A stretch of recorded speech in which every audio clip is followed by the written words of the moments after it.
గుర్తుకొస్తున్నాయి ఏదో గుర్తుకొస్తున్నాయి. ఏం చేద్దాం, అలా ఉందన్నమాట. ఆ బ్రతుకు తెరువు కోసం కాలు తీసి బాటసారిగా బయలుదేరి ఇతర దేశంలో భరిస్తానమాట. చూడండి ఒకసారి. హాయ్ ఫ్రెండ్స్, ముందుగా అందరికీ సంక్రాంతి శుభాకాంక్షలు.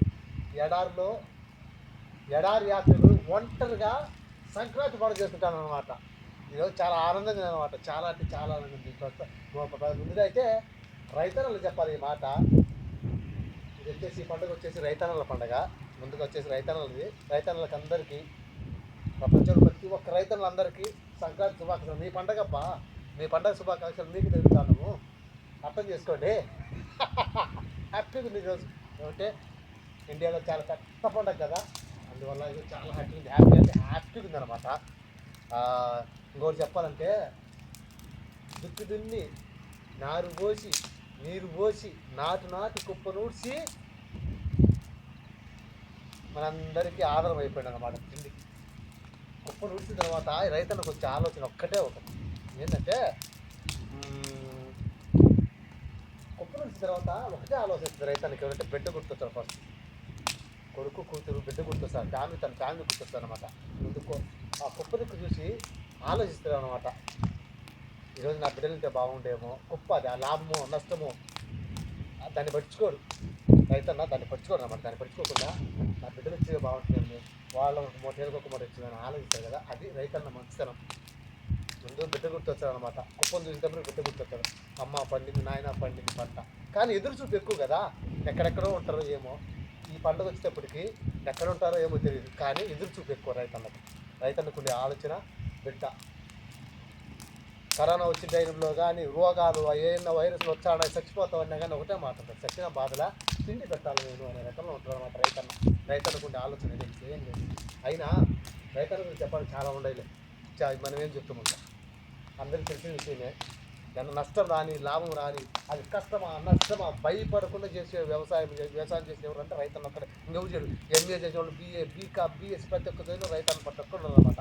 దీంట్లో ప్రతి ఒక్కరు ఉన్నమాట. చదివిన వాళ్ళు కూడా రైతన్నలుగా ఉంటారనమాట.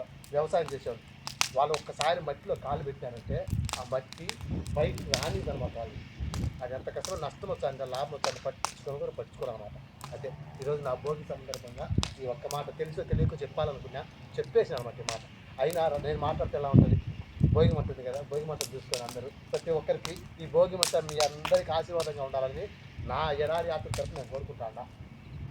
మనవరాళ్ళు అత్తలు మామూలు అందరికీ మరొకసారి భోగి మంట శుభాకాంక్షలు. అదే భోగి శుభాకాంక్షలు.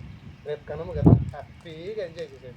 మేమైతే ఎడారిలో ఒంటరిగా హ్యాపీగా ఎంజాయ్ చేస్తామన్నమాట. భోగి మంట వేసుకునే అన్నమాట. చేయాలి కదా, ఎక్కడున్నా కానీ మనం ఈ పండుగ రోజున అందరినీ మర్చిపోవాలి కదా, మర్చిపోయి చేసుకోవాలి. అందరూ మాత్రమే చుట్టూ ఇప్పుడు నేను మంట వేసుకునే ఇక్కడ మంట వేసుకుంటే నా చుట్టుపక్కల అందరు నా ఫ్యామిలీస్ నా ఫ్రెండ్స్ అంతా ఉండరనే ఆలోచనతో నేను వేసుకునే సంతోషంగా ఉండదు. ఎందుకంటే మనసులో ఎట్టున్నా ప్రజెంట్ అక్కడ లేము కదా అనే ఆలోచన లేకుండా ఇప్పుడైతే ప్రస్తుతానికి నేను ఊహించుకునేది ఏంటంటే, నేను ఫీల్ అయ్యేది ఏంటంటే, నా ఫ్యామిలీతో అందరితో చేసుకుంటున్నది ఒంటరిగా ఉండదు.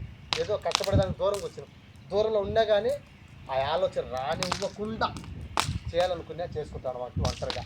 చాలామంది అన్నలు పిలుద్దామనుకుంటే ఎక్కడెక్కడో ఉంటారు, వస్తారో రాలేదో అని ఆలోచిస్తే ఎవరిని పిలవలేదు. కానీ నేనేం చేసుకుంటాను. మరొకసారి మీ అందరికీ సంక్రాంతి శుభాకాంక్షలు. హ్యాపీ చేసుకోండి.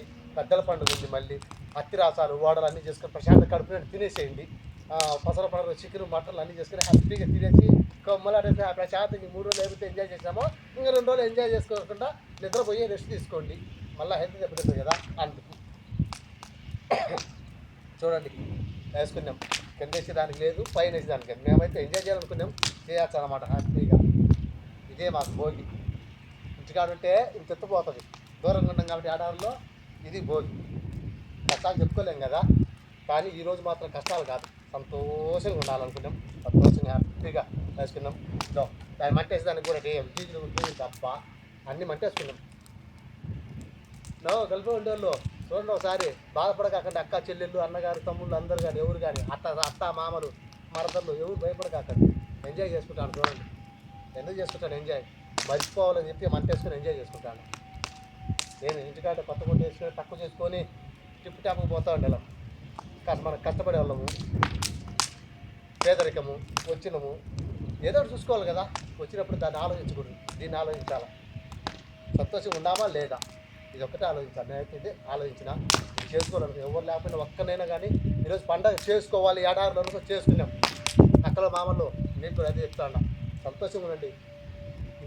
ఇంట్లో ఏమోనే పండగ రోజు మేము లేమే అని బాధపడకాకండి.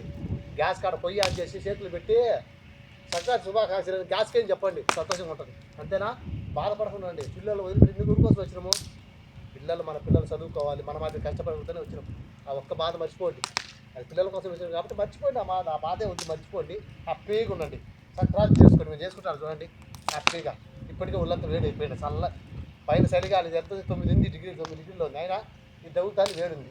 మీకు చెప్పేసినాం. మీకు కూడా కలుపులో ఉండే అన్నదమ్ములందరికీ సంక్రాంతి శుభాకాంక్షలు చెప్పేసిన. మళ్ళీ చెప్పలేదు, మళ్ళీ కోపడతారేమో. ముందే చెప్పేసినప్ప. సరేనా? సరేలే మరి. మళ్ళీ ఇంట్రెస్టింగ్ వీడియోతో కొన్ని వస్తూ ఉంటా, చూస్తా ఎడాలేస్తున్నావు. మర్చిపోకుండా లైక్ చేయండి, షేర్ చేయండి, సబ్స్క్రైబ్ చేయండి అబ్బా మా ఛానల్ని. బెల్ అటు టుంగ్ అంటుంది కదా, సబ్స్క్రైబ్ చేస్తారు. పక్కన బెల్ ఉంటుంది, అటు వచ్చిన ఒక టుంగ్ అని సౌండ్ వస్తుందా, వచ్చేయండి. అట్లా మర్చిపోకండి. సరే, మీకు మళ్ళీ లాస్ట్గా అందరికీ మీ అందరికి చేతులు జోడించి సంక్రాంతి శుభాకాంక్షలు జరుపుకుంటాడా. భోగి శుభాకాంక్షలు.